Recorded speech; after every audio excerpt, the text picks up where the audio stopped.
Okay. Assalamu alaikum, everyone. Welcome to the workshop. Thank you for making the time this Saturday afternoon.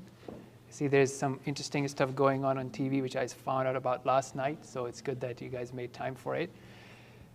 So let's begin. We'll start with this picture. I'll let you guys think about it. Okay, so if you want to take a picture of this, if you have registered in the email, then you should have this link already. This would give you access to all the slides and content. For those watching online, we'll also put the link in the video description, inshallah. Okay, so going once, twice, and okay, so let me remind you of the 4 gifts that we will be getting today. So it's reported from Abu Huraira radiallahu anh that the Prophet of Allah sallallahu alaihi wasallam said that when a group of people assemble for the remembrance of Allah subhanahu wa ta'ala, the angels surround them with their wings, Allah's mercy envelops them, sakina or tranquility descends upon them, and Allah makes a mention of them in front of those near Him.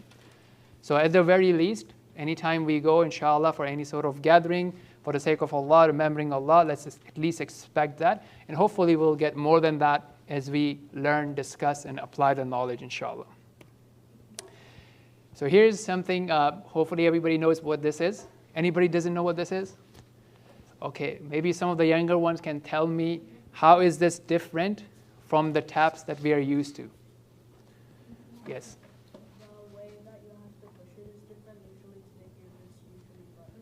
Okay, so what happens if you stop pumping? If you stop pumping, if you stop pressing, what happens? Okay, so you don't get water anymore.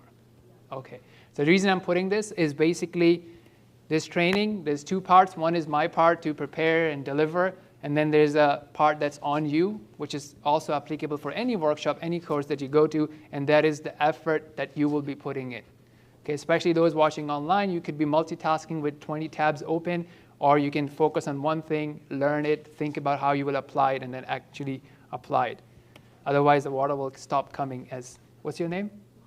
As Muhammad told us. Okay, so what's the goal? Why are we here? Thank you for filling in the form, so that gave me an understanding of why you're here. Let me take one from the brothers and one from the sisters of what's your expectation from today. Okay, who's going to go first? Why are you here? To learn how to efficiently spread the word of Islam and how to actually be convincing in the arguments. Okay, so efficiently spreading and being convincing. Okay, anybody from sisters? Yes. I want to see what's the best way of getting Dawah without making mistakes. Okay, so the best way of spreading without making mistakes. So one thing to understand is that it will not be a light switch that we can just flick and it will happen. So what needs to happen after the training is that you have to practice. Okay, you can't do anything wrong. Look, anybody who will become Muslim, who is supposed to become Muslim, will become Muslim even if we sleep. Okay, that's people don't like to say this, but let me put it out this way, right? Nobody will stop or nobody will be prevented from becoming a Muslim because of you and I. The question is, what do we want our role to be? Do we want to have a share of that reward? Do we want to be part of that journey? Do we want to have some efforts and get the rewards from Allah subhanahu wa ta'ala? So we have to be careful about how we teach and preach and share the message, but not too careful that we don't even try to do it. So hopefully, as you have dedicated time today, you will dedicate time after it as well, and then you will follow the suggested plan and actually implement it. My commitment is also, inshallah, will be there to support you. We have worked with a lot of people from the masjid. Many of the shahadas that you see on YouTube, I only met them. Some of them I have met several times, but many of them I just met the first time because the work is done by other people from the community. So I'll be here, inshallah, to partner and support you, but you have to put in that time and effort. Okay. So in module number 1, what we are talking about right now is just a quick recap of why you should spend your time in Dawah while you could be spending your time in so many other things. What's your objective? How do you determine if you're successful or not? And then what happens when someone takes Shahada? And how can you protect yourself while doing Dawah, right? That's also very important because when you drive a car, what kind of protection do you take? Your seat belt, right? But when you're riding a bicycle, there's no seat belt. So you have to do something different. When you go to hospital, the protection is different than when you're at home. Same thing when you go to other places. So as your role changes, as your environment changes, the level of protection also needs to change. So that's why I had these car keys and balloons earlier. And now I have showing some luxury cars. And here's the reason why. As the Prophet of Allah ﷺ said that by Allah, if a single person is guided by you, through you, it will be better for you than a whole lot of best camels. So if you don't appreciate camels, perhaps you appreciate luxury cars. So hopefully you can make that relation that it is something really, really rewarding. Like even just one person being guided through you. That person would have been guided regardless. Okay, I'm not trying to make claim that it's only you or me or what have you. But hey, you know what? If we can be part of that journey, alhamdulillah. Another reason for spreading the dawah and working on dawah-related work is obviously the criteria for success in Surah Al-Asr just does not stop at you and your practice of Islam. It has that component of sharing with others, encouraging others to be patient, and also to be on the true path. Some other benefits that you get while being involved in dawah or any other community project, by the way, is that that's an opportunity for you to excel in earning the love of Allah subhanahu wa ta'ala by doing voluntary good deeds. Okay? That ensures your higher level of stay in the vacation in paradise, and it also raises your own standard of living. So the quality of life, what happens is if you're not involved in any project, the things that you are thinking about day to day would be very shallow. You're worried about common day-to-day problems, things like that. However, once you embark on a mission, whether it be dawah or some other work, your life quality increases. You will not be wasting time on useless gossips, talking about other people. You will be focused on your mission and how you can deliver better on your mission. Okay. So having said that, let me just take like maybe what's your top reason to be involved in dawah. I want to take one from the sisters, one from the brothers. And hopefully as I ask more and more of these questions, even if you're not participating, do think about it. Like what's your main reason? Which of these things attract you, or maybe something else that attracts you? And hopefully for every question someone else can answer, so we'll have more participation inshallah. So what's your top reason? Like why do you think you should be involved in dawah? Yes. Okay, so as a means of increasing one's own iman, good. Okay, even from the brothers. And how they start picking. I already mentioned. Yeah, yes, that's nice. Okay. Saeed. The objective is similar, right? Yeah.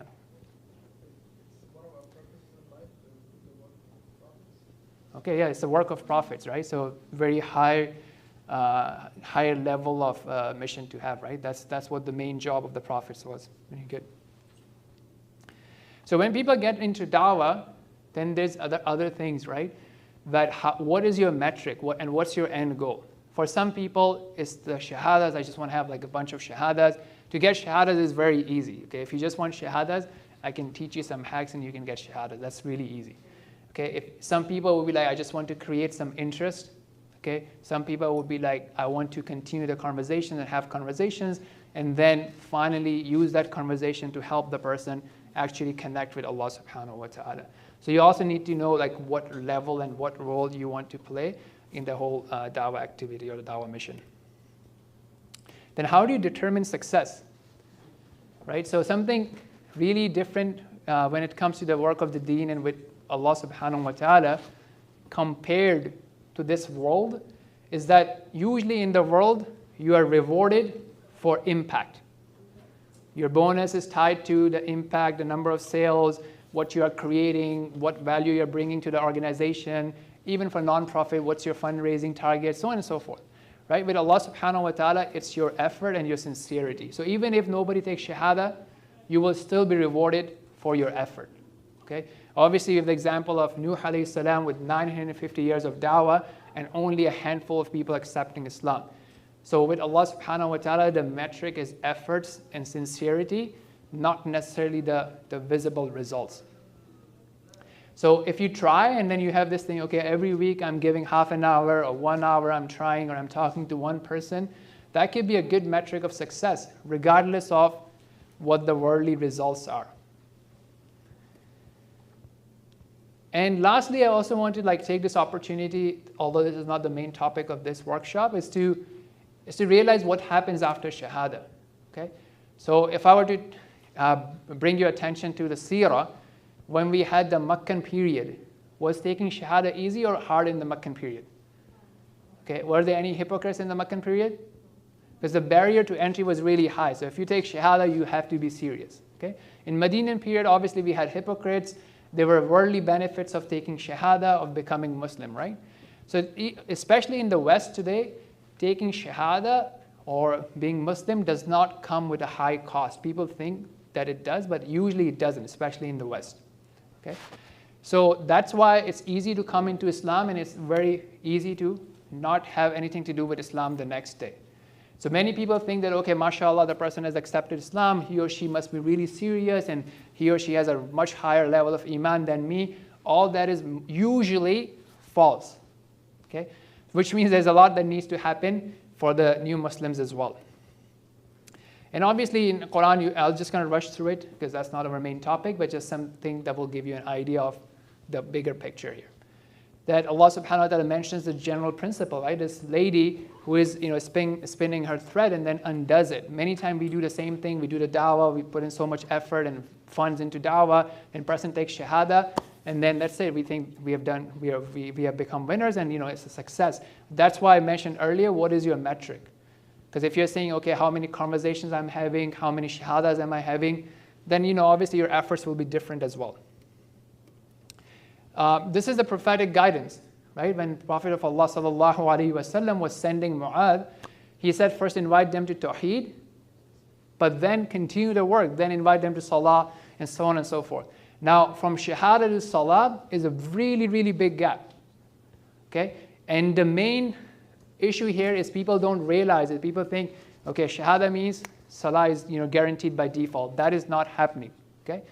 So once you realize there's a problem, then we'll put in effort. If you think there's no problem, then obviously nobody's going to put in effort for that. And obviously shaitan is not sitting, right? He's still active.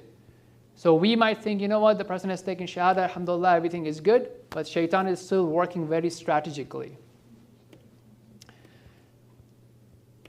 And finally, even from Quran, right? How Allah subhanahu wa ta'ala prioritized and instructed the Prophet of Allah sallallahu alaihi wasallam to take care of a new Muslim, simple common man, but that's one of the Sahabi of Rasulullah sallallahu alaihi wasallam, compared to giving full attention to an influential non-Muslim. Or you can have a balanced approach, right? Some people or some resources put into taking care of new Muslims, and some into spreading to people who are not Muslims yet.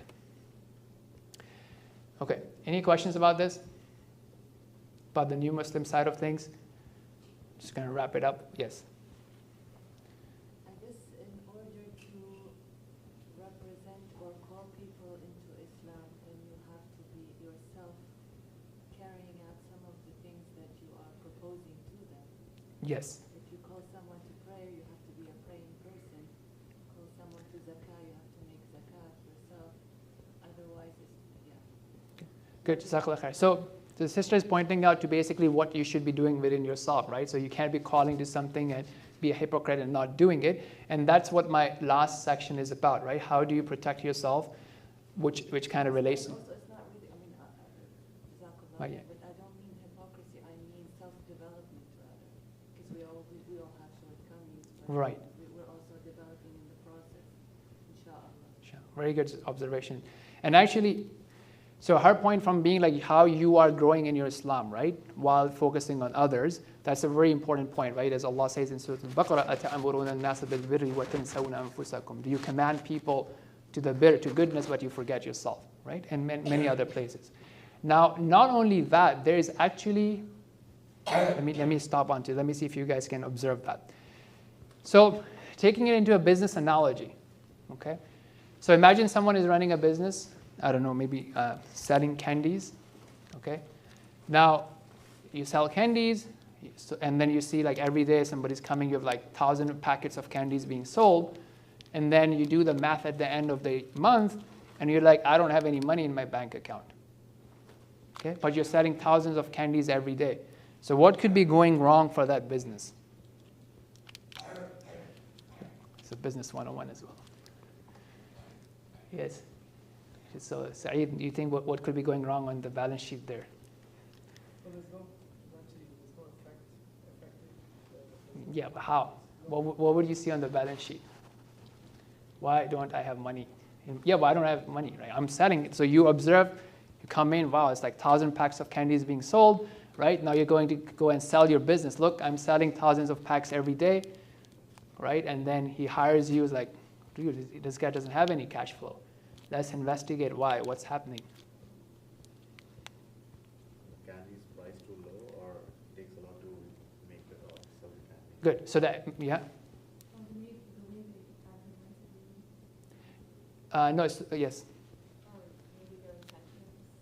Okay, so you guys are thinking too deep, but this was a very, shallow thing. As the brother said, the expense is too high, right? The cost of getting candy is too high, right? So maybe, yeah, you're selling thousands of candies, but maybe it costs you to get 9 for $9.50 and you're selling a pack for 10. So you only have a 50 cents margin, and then you have other costs.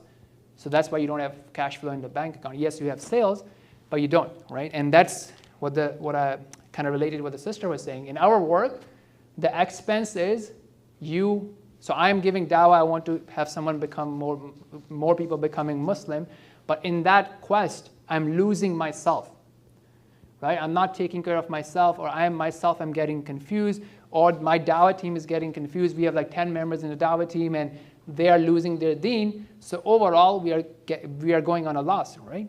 So that's one of the things that we have to be very careful about. So how could you be at a loss? And that's related to safety, as I said. When you are driving a car, the safety measures are different than when you're riding a bicycle. So sometimes people get into fame or wealth, inappropriate wealth. There is also a danger of opposite gender. So it's not just like women, but same thing applies for both. I mean, I do see many of these situations, and it could manifest in different ways. Okay. So obviously, being part of the dawah team at the masjid, I do get requests, when a brother is interested in a non-Muslim. Okay? Now, it's easier for the brother. They can play the Ahlul Kitab card, right? But then it's really, really harmful in the long term, right? You can't have a family with one spouse being on one deen and the other on the other deen. Okay? The second thing I also see from the sisters, right? The sister, may Allah protect us, gets emotionally involved with someone.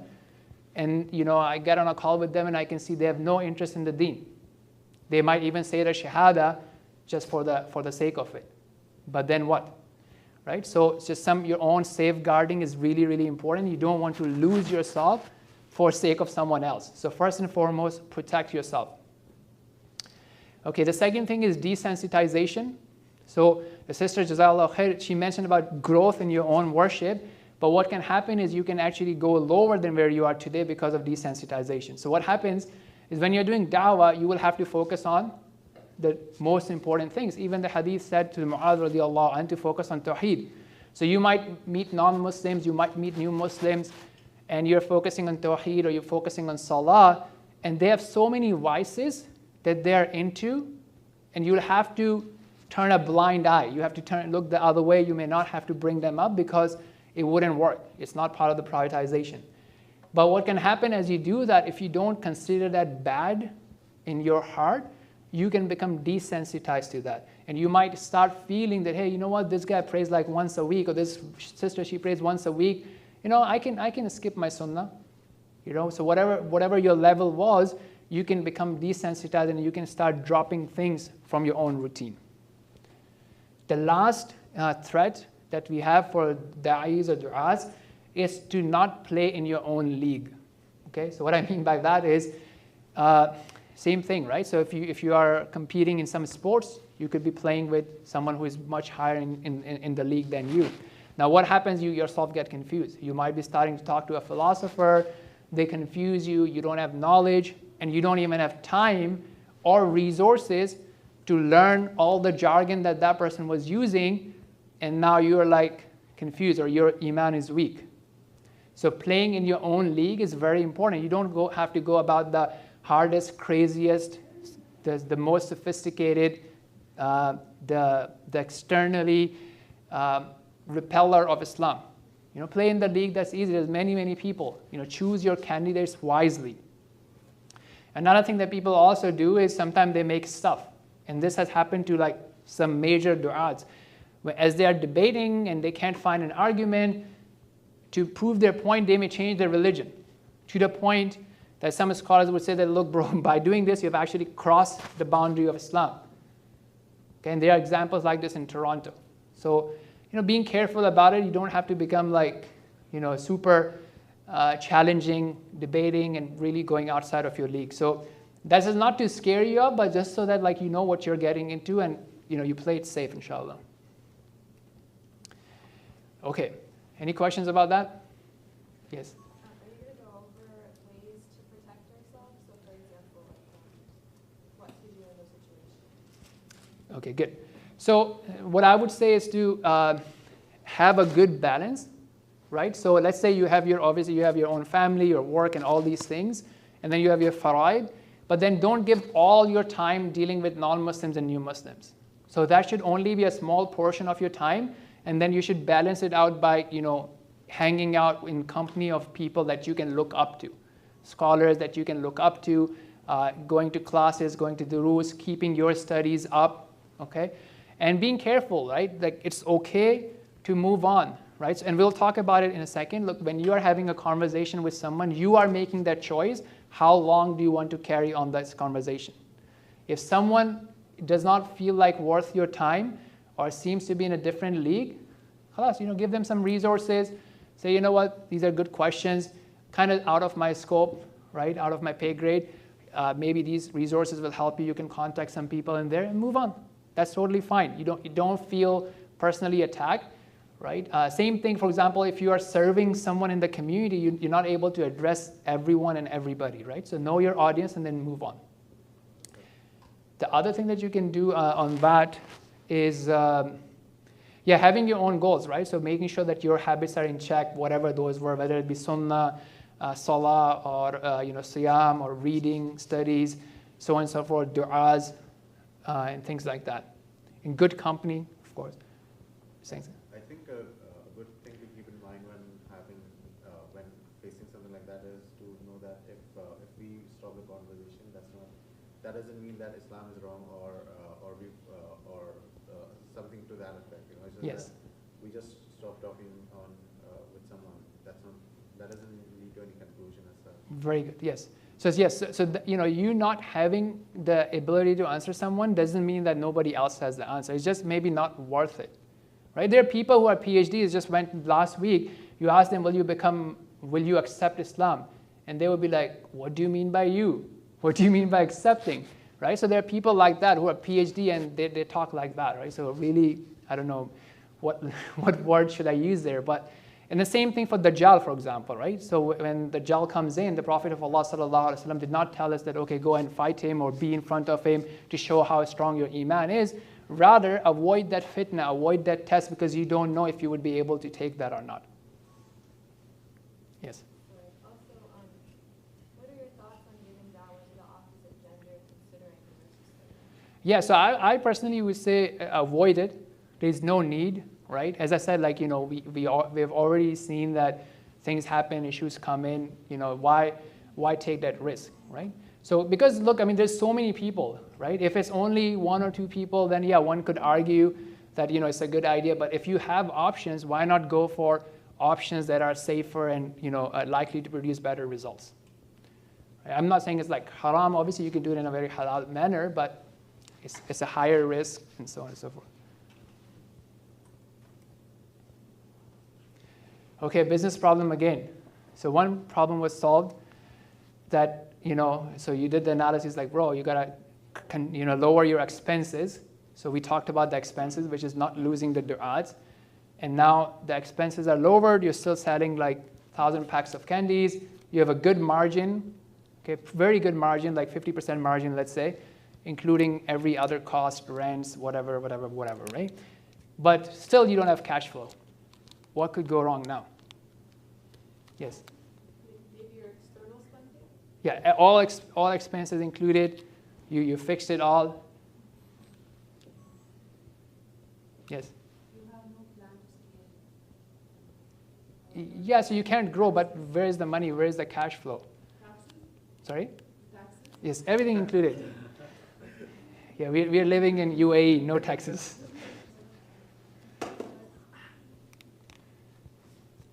Yes?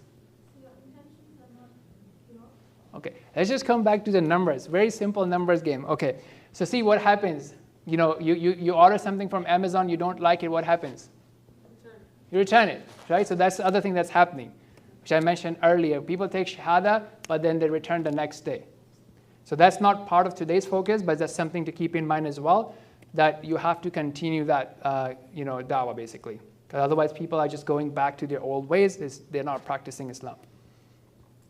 So here are the decisions that you can make. You cannot make the decision for someone else, right? Whether they will become Muslim or not, even someone is Muslim not praying, you can't make a decision whether they will start praying or not. The decisions that you can really make with discipline are for yourself. Where do you want to spend time? How much for dawah, how much for new Muslim, how much for your own self-development, your own durus, your own halaqah, your own classes, your own private worship. Who are the people that you're hanging out with?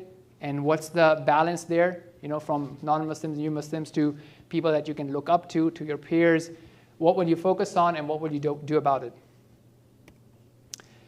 And also, this is applicable to anything else in life as well, that you can't do it alone. You need the help from Allah subhanahu wa ta'ala. So as you pursue in your mission, don't drop your guard. You know, keep being a wali of Allah subhanahu wa ta'ala, and the way you do it is by obeying Allah and staying away from what Allah has prohibited, making sure that you have your private worship taken care of, and it's not just like public stuff.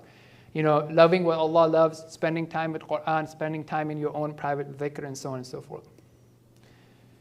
Okay, so that's module 1, just a recap, why we are doing it, how we are doing it, what are some of the risks associated with it. Yeah, any questions about that?